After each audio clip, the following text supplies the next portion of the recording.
The musical landscape of Western Europe was transformed irreversibly a few centuries ago by a unique evolutionary development. Much of the world's most beautiful music couldn't exist without it, and yet others claim that it has sterilized the very roots that our music grew from.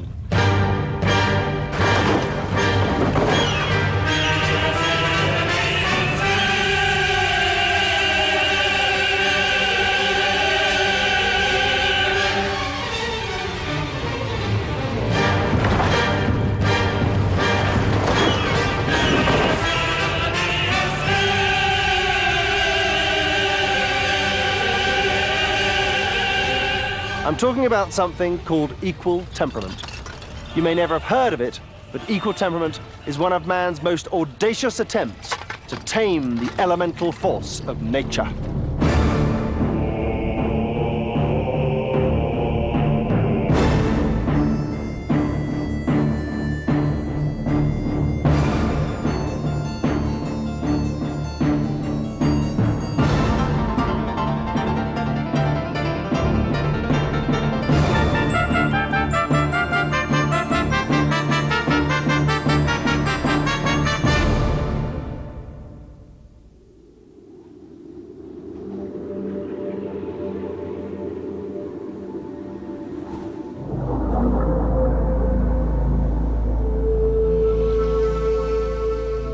Man's relationship with music is rooted in nature and goes back over 40,000 years to the time when our cave-dwelling ancestors first began making musical sound.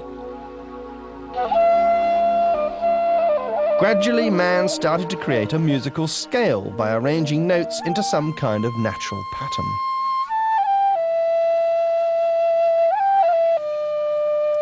This man is playing the bamboo flute, a traditional Chinese instrument that has remained unchanged for thousands of years. All the notes he's using are derived from nature. The sound is undoubtedly exquisite, but it's very different from this.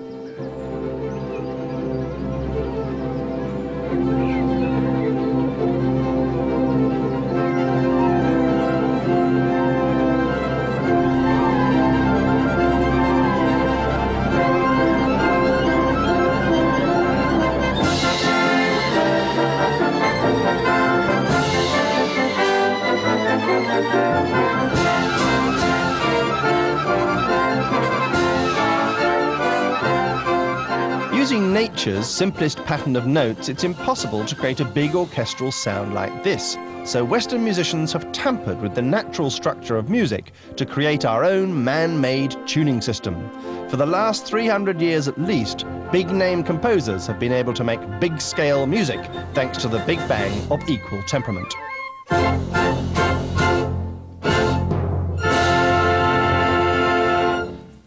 The implications of this particular Big Bang affect every single piece of music we listen to. As Western man tried to restructure time through the calendar and the clock, so through equal temperament, we have taken the music that nature gave us and manipulated it artificially.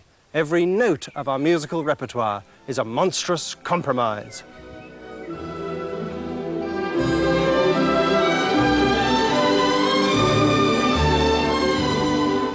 The road from the raw sounds of nature to the artificial smoothness of equal temperament is long and tortuous and stretches right back to ancient Greece, where musicians first became intrigued by the idea of a ladder or scale of notes. And believe it or not, the clever dick who came up with this configuration of notes was a certain Mr. Pythagoras, the same man who brought us the mathematics of triangles.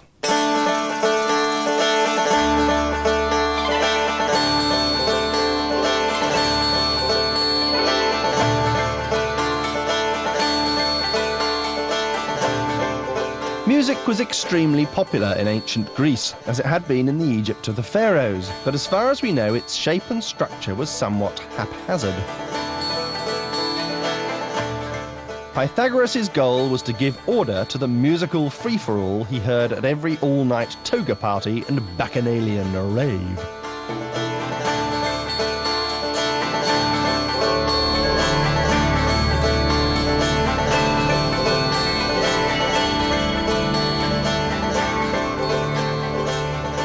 What Pythagoras discovered was that, rather like the way that architecture relies on perfect proportions to make a pleasing structure, musical notes also worked harmoniously together when they had a simple mathematical relationship.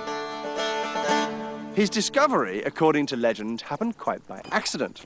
So the story goes, he was walking past a blacksmith's when he heard a harmonious chord of chimes coming from the sound of hammer on anvil.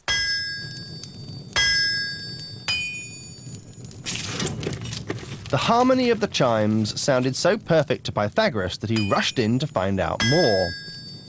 When he weighed the hammers that were making the sounds, he discovered that they were simple ratios of each other. One was half the size of the first, another was 2/3 the size, and so on.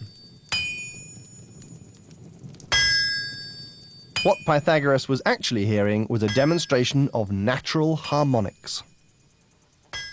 Now, if you take a piece of metal and strike it,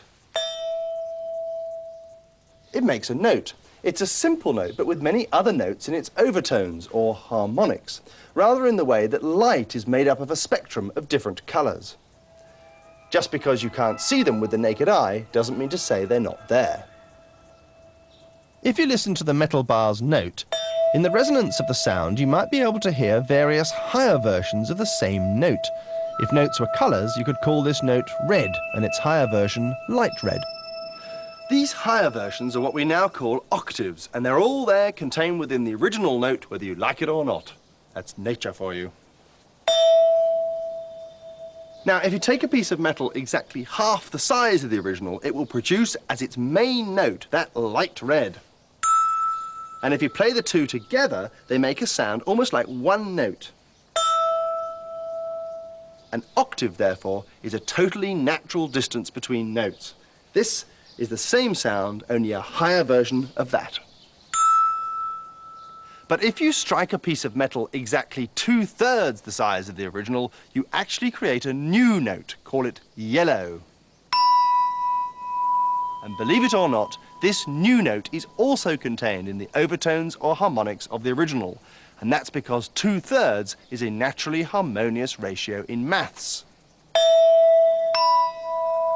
It was this creation of new notes from the relationship of 2/3 that caught Pythagoras' imagination.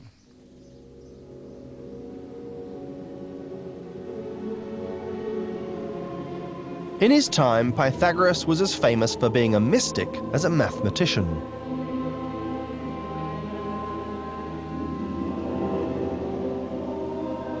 He believed that the universe had its own music, a harmony created by the movement of the planets in relation to each other.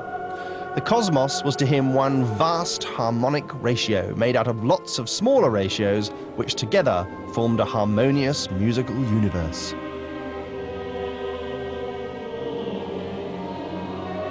Just as the sea's tides were affected by the moon's relationship to Earth, so everything on Earth was affected by the movement of the spheres. To Pythagoras, music was the link between man and the cosmos. He even went so far as to claim that he could hear the music of the spheres and used to sing the tunes to his disciples.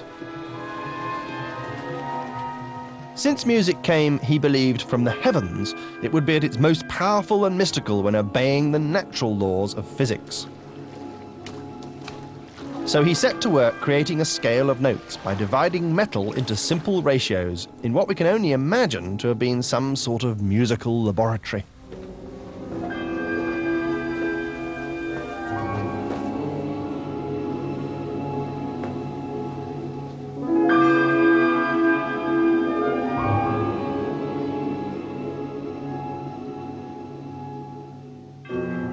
Pythagoras' teaching on the natural science of notes had a profound influence on early Western music.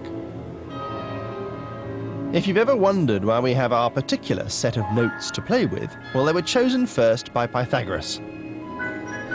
And he found them by dividing pieces of metal by 2/3.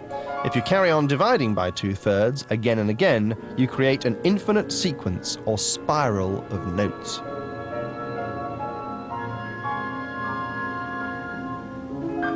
Now, it's quite hard to visualize Pythagoras' endless cycle of notes, so we're going to build a spiral to show how it works, with these colored tiles representing the notes. The first note, red, is easy because that was the note we made from our original metal bar. And that's the foundation or the base of our spiral. By dividing that first piece of metal by 2/3, we were able to create a perfectly tuned new note. Call it yellow. And that goes in a bit higher up. The pitch of the sound dictates its exact position in the spiral. By dividing yellow by 2/3, we can create a third note, higher still and further round, and so on and so forth into an infinite spiral of new notes. The mathematical distance between them makes a rather satisfying shape. With the 12th note in position, you can see from above a pattern emerging with the notes roughly spaced around the circle of the octave. But when you get to the 13th note, it all goes horribly wrong, which I can show you if I collapse the model. Because the 13th note wants to shove the first note out of the way. This battle to occupy the same space creates a terrible and upsetting dissonance and is the result of something known as the Pythagorean comma. Pythagoras' solution was simple and ruthless: to do away with the notes of 30 and upwards altogether. But the problem of the dreaded comma was even graver than Pythagoras had imagined. It didn't just affect the 13th note, but the distance between every note in the octave. The distance between two notes is determined by tuning. To tune a note is to adjust that distance. For all the notes to work perfectly together, they would need to be tuned so they were exactly equally spaced, like the dials on a clock face.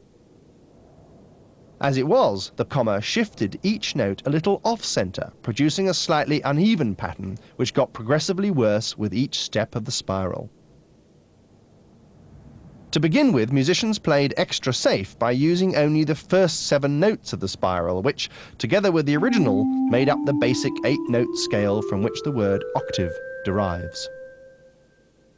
From the ancient Greeks right through to the Middle Ages, European music made do with the 8-step version of this Pythagorean scale. One way of keeping the troublesome comma at bay was to keep music as simple as possible, which is more or less what they did. Even as late as the 13th century, musicians were sticking to notes derived from the first few steps of the spiral, which they arranged into basic tunes playing just one note at a time. In any case, much of it was popular music, made by bands of bawdy buskers thrashing out simple but joyous tunes to the rhythm of a merry drum.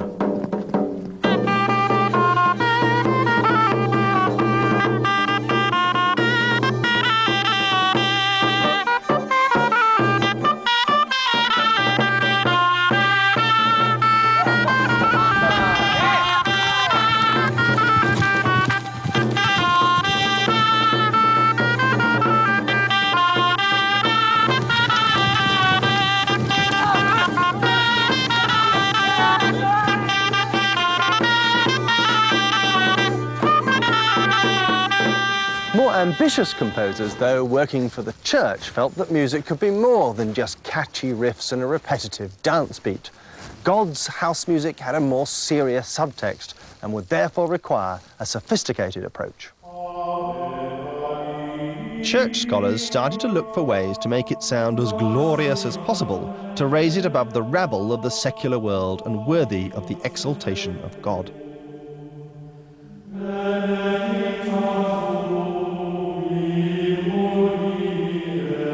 One way was to give music texture by adding new musical lines to an existing melody. The idea was that the combination of notes might create sweet-sounding harmonies, the sound of angels. By combining notes, though, these musical monks were asking for trouble. Sooner or later, Pythagoras' naughty comma would raise its ugly head again. The problem was that, unfortunately, many of the notes created from the Pythagorean system sounded rather strange when played together. These two notes, the first and the fifth, sounded fine. That's because they were a perfect harmony, the ones we created from our 2/3 metal ratio. Likewise, the fourth sounded fine. That was a perfect ratio. But the third was derived from much further up the spiral of notes, where the effect of the dreaded comma had shifted it out of kilter with the foundation note. And so, to medieval ears, it sounded rather unpalatable when combined with it. The same was true of the sixth note. So musicians tended to avoid thirds and sixths altogether and just stick to basic tunes with fifths and fourths for harmony.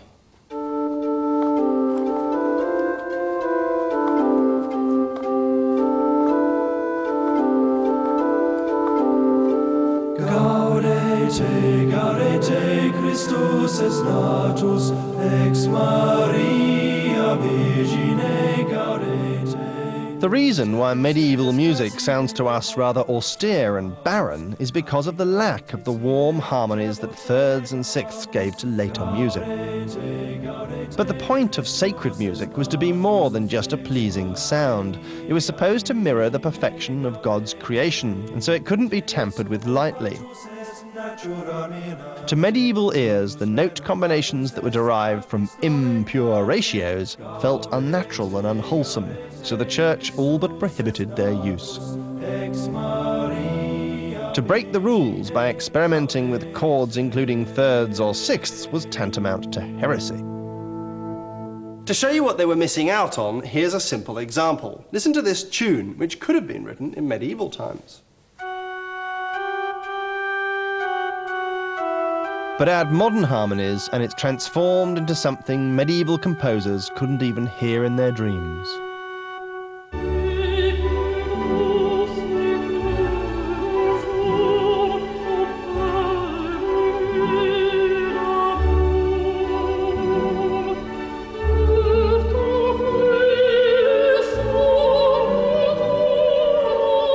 To make the journey from medieval simplicity to rich, chocolatey harmony would mean playing around with Pythagorean tuning and interfering with the laws of nature.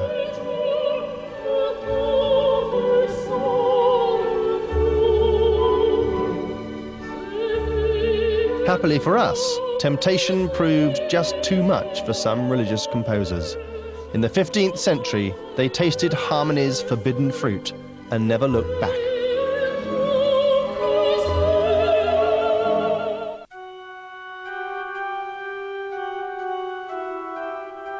European music was still being made from the scale of notes created by Pythagoras as late as 2,000 years after his death.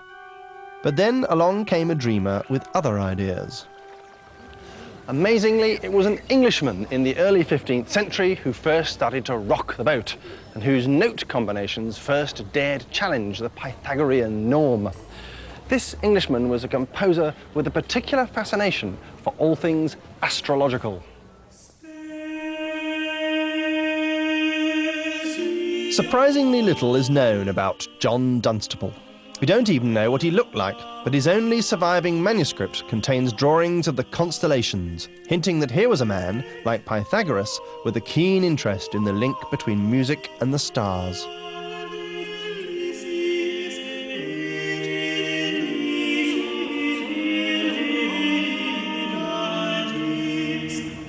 Although John Dunstable's life is shrouded in mystery, there's no confusion about the importance of his work.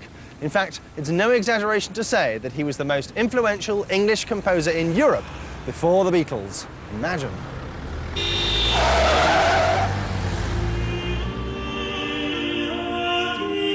Like most medieval composers, Dunstable wrote mostly church music, but unlike all other composers, he started to break the rules.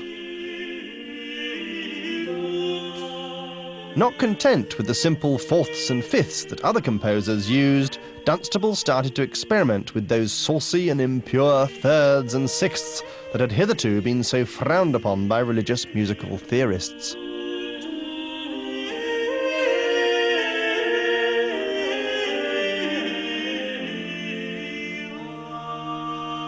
To make these new harmonies work, he kept well away from keyboards whose tuning was already fixed and inflexible. He experimented instead with the wonderfully flexible tones of the human voice.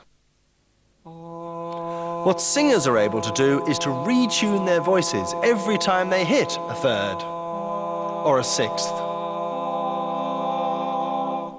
It'd be like a guitarist twiddling the pegs on the neck of their instrument hundreds of times during a single performance. Dunstable used the supple tool of the voice to retune thirds and sixths and found that they brought new light and colour to the basic melody. Before long, his compositions were riddled with these radical new sounds.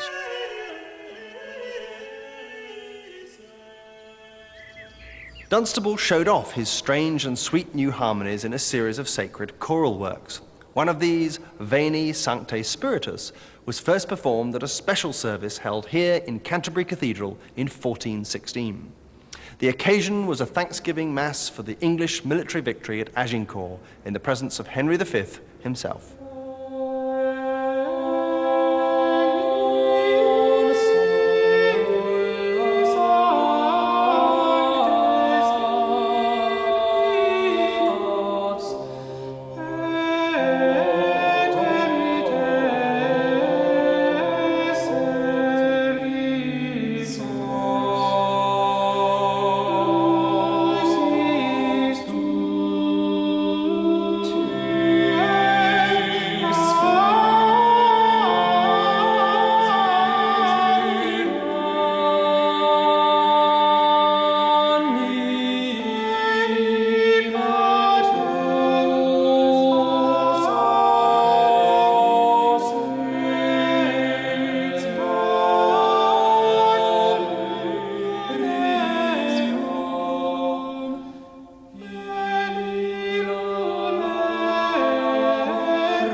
In his time, Dunstable's music must have sounded incredibly avant-garde and modern.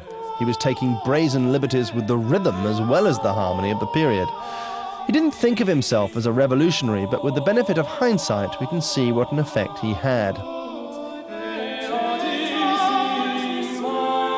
His music is the first sign of a sea change in composers' attitude to harmony. Nature was being left behind and replaced with something much more man-made and seductive.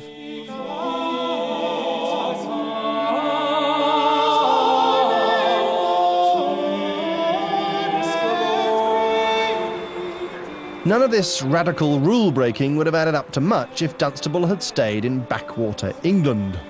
As it was, military matters had a hand in changing the course of musical history.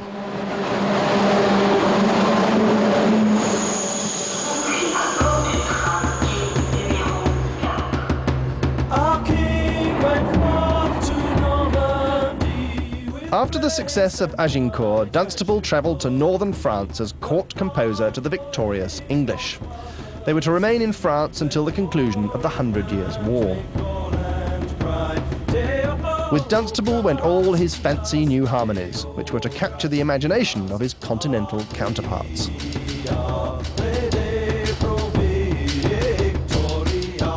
The occupying English forces were garrisoned here along the Loire under the control of the Duke of Bedford, the king's brother.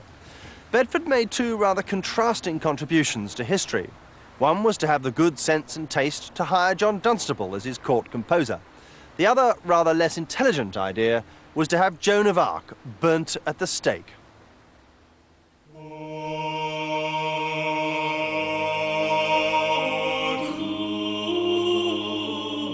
What Dunstable made of his boss's grim campaign against the Maid of Orleans is unclear.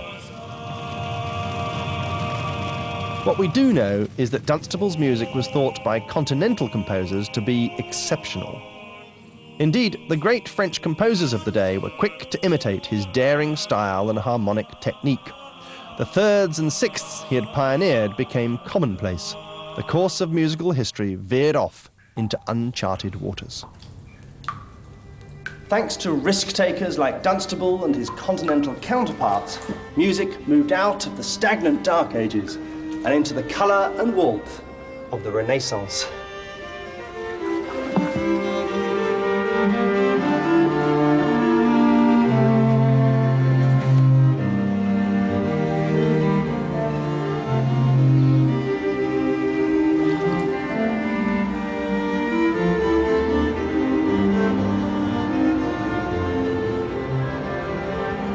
The hub of the Renaissance was northern Italy, where for the first time since Pythagoras, society started to look again with renewed interest at the valuable relationship between mathematics and the arts.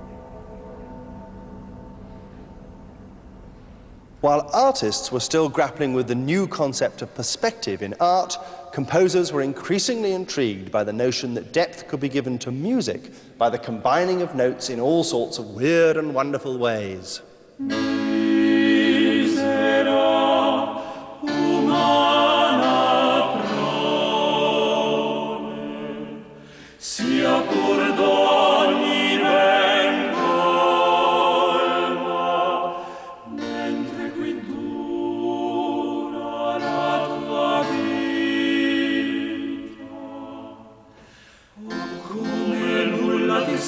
Three-part harmonies grew to 4 and beyond.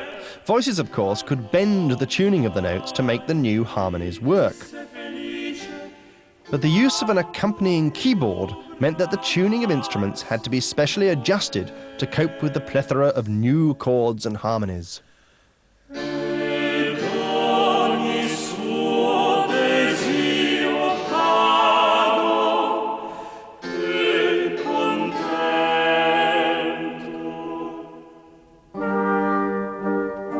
Science and the arts were transformed during the Renaissance by a craze for invention and experimentation.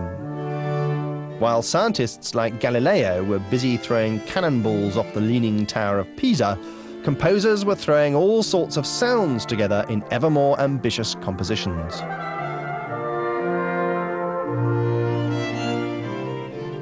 All this experiment and abundance had a downside.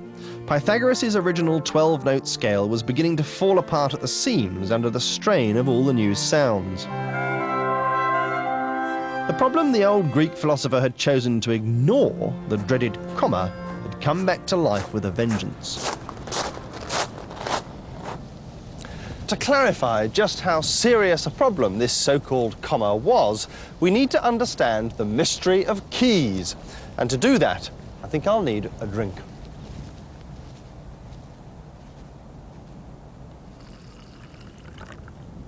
Say, for example, I wanted to create a scale from a single note, the Pythagorean way.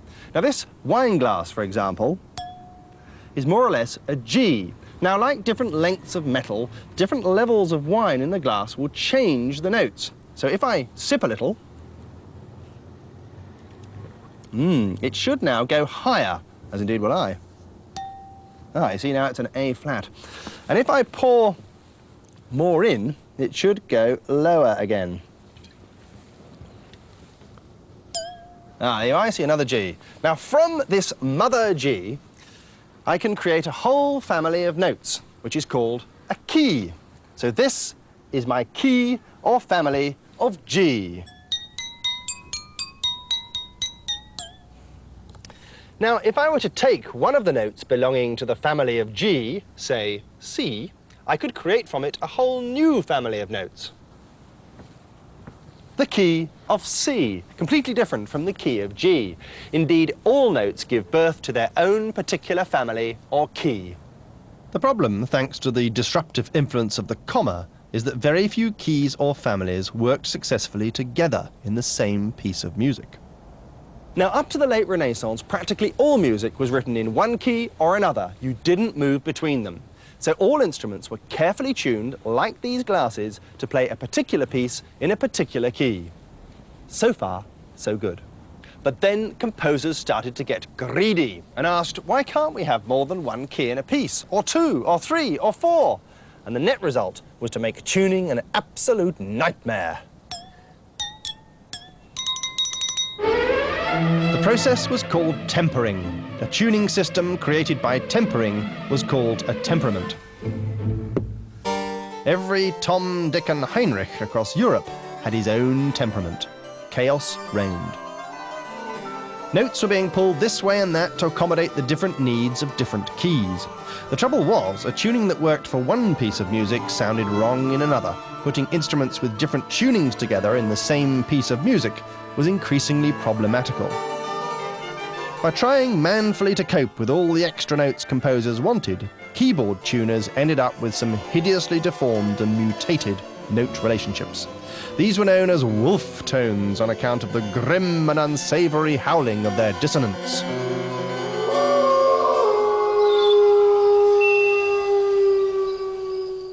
Lurking behind all this tempering, tuning and wolfing about lay a simple, terrifying truth waiting to be unearthed. This was the concept of an equal temperament. That is, a tuning system that divided up the octave artificially into 12 exactly equal parts. Instead of having 12 different keys with their own individual patterns of notes, like cogs belonging to different wheels that can't interlock, the idea of an equal temperament was to create a single mathematical pattern of notes. This would become the blueprint for all the keys, so they could fit together in the same piece of music. The question was, how could musicians who tuned their instruments by ear create a mathematically perfect scale? For a while, it seemed an impossible dream. But then, out of the blue, a genius burst abruptly onto the scene and changed musical history once and for all with a composition. The Big Bang actually occurred in this castle in eastern Germany, and the man behind it was none other than Johann Sebastian Bach. By the beginning of the 18th century, keyboard tuners all over Europe were struggling, through trial and error, to find a temperament that would allow musicians to play in a variety of different keys on a single keyboard. But Bach laid down an even bigger challenge, to find a tuning system that could handle all the keys. No ifs, no buts.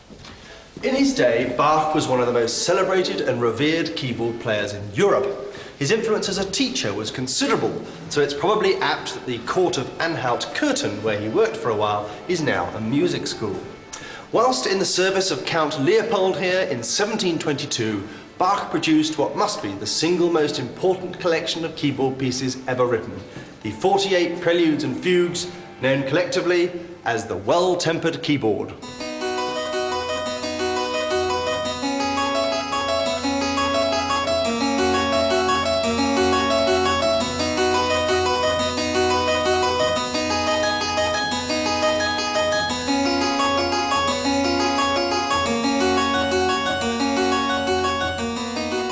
Every piece of history relies on good timing and a little luck. The chances are that had Bach not landed this relatively cushy post at Curtin, the 48 Preludes and Fugues would never have been written. As it was, Bach found himself in the employ of a wealthy 23-year-old count who happened to be a great lover of secular music. Despite being Kapellmeister, Bach had no actual chapel duties, so there was plenty of time to concentrate on challenges and exercises for all his harpsichord pupils, of which his 48 Preludes and Fugues was the most spectacular.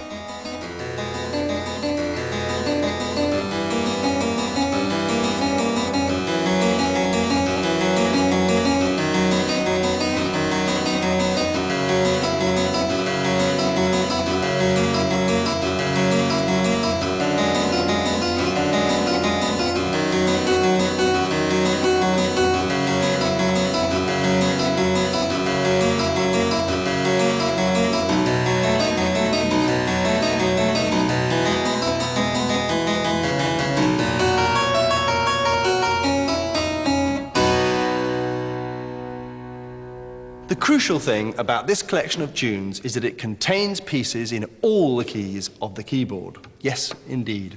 The moment it became circulated, everyone knew that Bach had somehow found the lost city of El Dorado, that he alone seemed to have cracked the mystery of temperaments. Because what this book means is that a keyboard had at last been tuned that could let you play all the keys at one sitting. This modest book turned out to be a mightily big bang.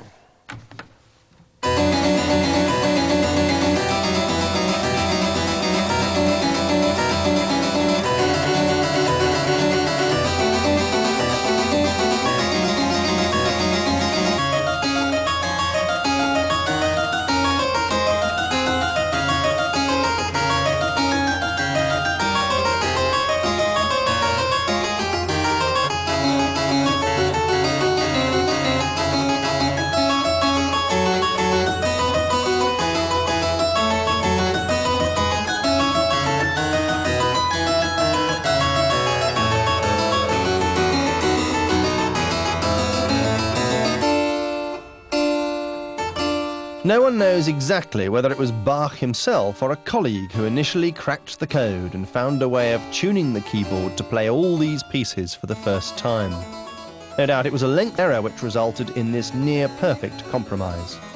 What we do know is that the system was perfected and written up a few years later for all the world to see by Bach's star pupil Johann Philipp Kirnberger.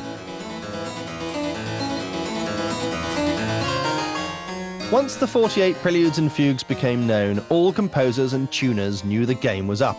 It could, after all, be done. You could have a keyboard that accommodated all the keys and scales together harmoniously.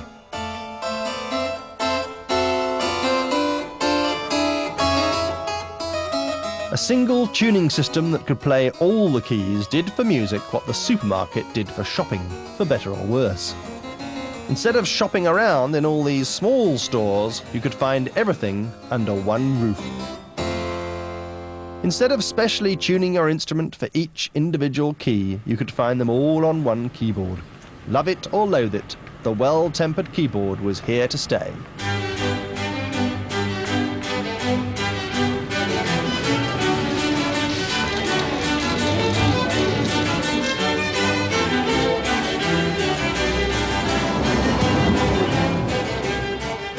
Bach himself moved to a more prestigious job as music director of the St. Thomas Church in Leipzig not long after he wrote his groundbreaking preludes and fugues in all 12 keys.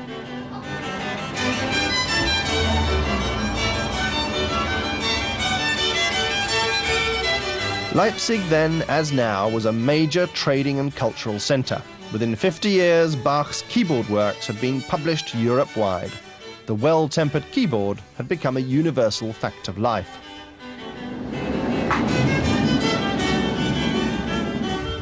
The arrival of the well-tempered keyboard was a critical turning point in the history of European music. Without it, the complex works of great composers like Mozart and Beethoven, Brahms and Tchaikovsky could never have been written.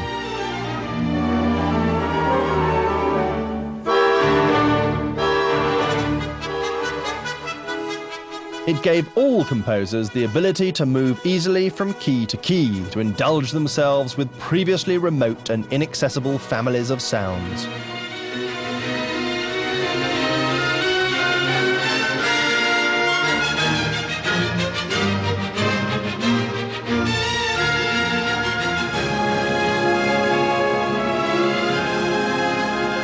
It's no exaggeration to say that the well-tempered system revolutionized classical music all over Western Europe. But it would take another revolution altogether to ensure that it spread to every corner of the globe.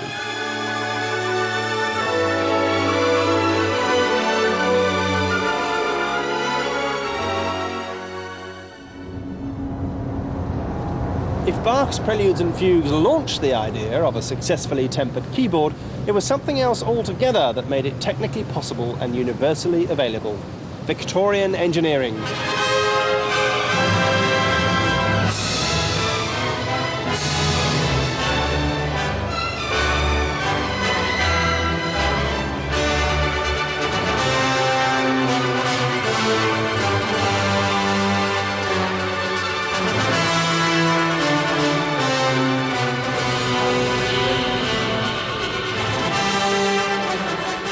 Thanks to new technology, machines could be manufactured with absolute accuracy. Holes could be bored in exact places, tension fine-tuned with the fraction of a turn. This was the era of precision engineering, which radically affected all aspects of life.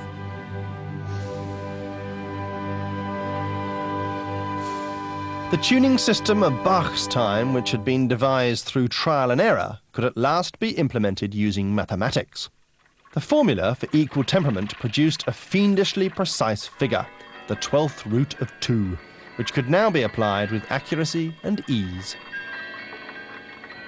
Keyboards and other instruments could be mass-produced with the help of machines. Pianos were given huge iron frames, allowing metal strings of incredible tension to be held taut and stable. The holes in oboes, clarinets and bassoons could be bored with minute exactness. The age of a truly equal temperament had arrived. From about the 1830s onwards, all factory-made instruments conformed to this new mathematical standard. Once the instruments were mass-produced, they could be exported all over the world. The global invasion of equal temperament had begun. This innocuous, seemingly harmless instrument was one of the most devastatingly effective weapons in the triumph of equal temperament.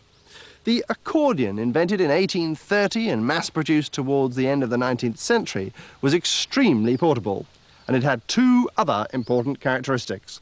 First, it was fixed stubbornly to the equal temperament system. The name accordion actually means tuned. And secondly, it was loud.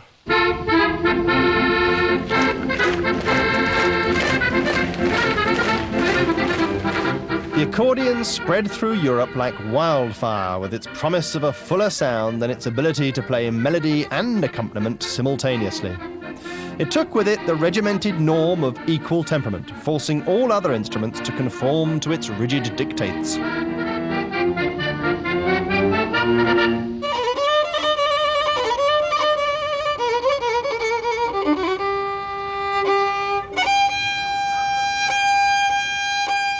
In countries where ethnic and folk music were more prevalent than classical music, the arrival of the accordion was to have a particularly insidious effect.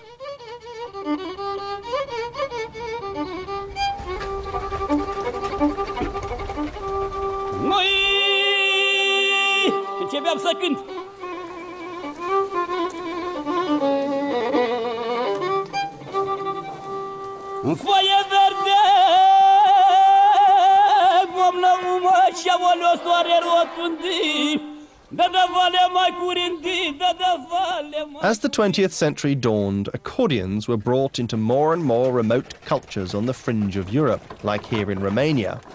They came ready-tuned, of course, to equal temperament.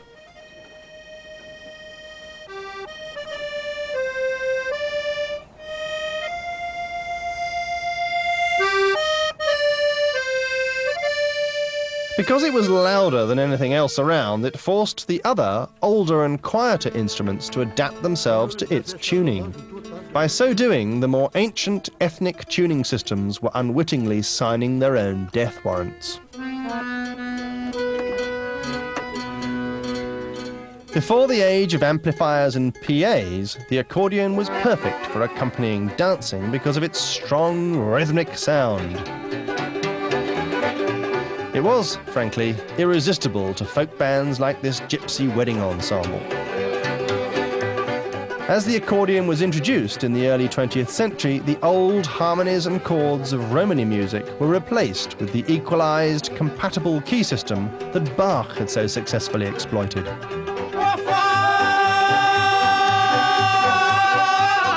This gypsy music doesn't need to change key all the time, yet it's now restricted by the same tuning system that was essential to a composer like Beethoven.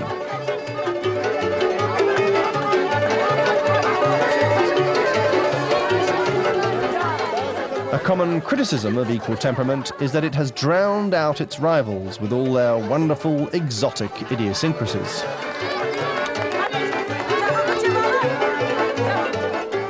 Actually, though, what we're witnessing in this Romanian music is a marriage of ancient Eastern flavours with the newer Western harmonies.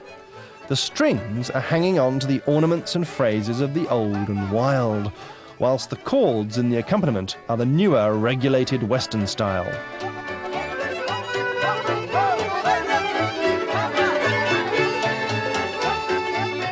It may be a shotgun marriage brought about by accident of history, but the tension between the two produces an exciting mishmash, a hurly-burly of sound.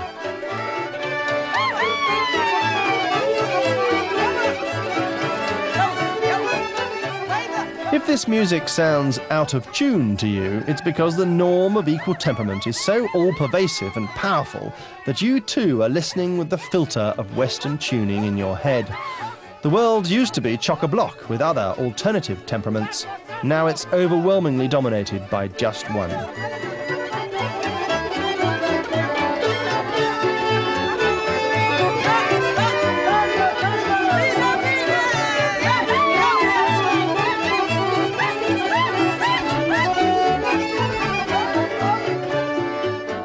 Folk culture is receding everywhere. Even traditional weddings like this amongst Romanian gypsies are becoming a thing of the past.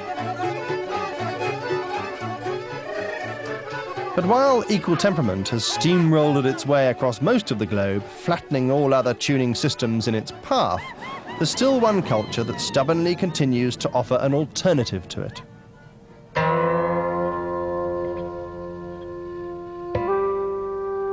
This culture has made a deliberate decision to reject the seductive promises of the man-made system in favour of natural simplicity. The Chinese had also figured out the science of equal temperament, the magic formula of the 12th root of 2. But unlike the West, they weren't interested in a mathematical fudge. They still considered the relationship between music and nature to be sacrosanct.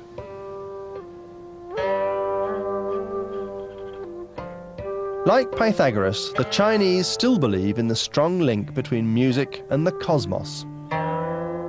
Drawing from the same scale that Pythagoras used back in ancient Greece, they work mainly with the first 5 notes of the series, which is known as the pentatonic scale.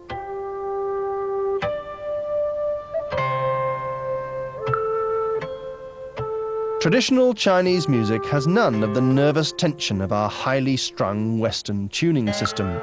Instead, it has a tranquility and natural stillness to it that makes it much more suited to meditation than the pulsating, vibrating music so prevalent in the West.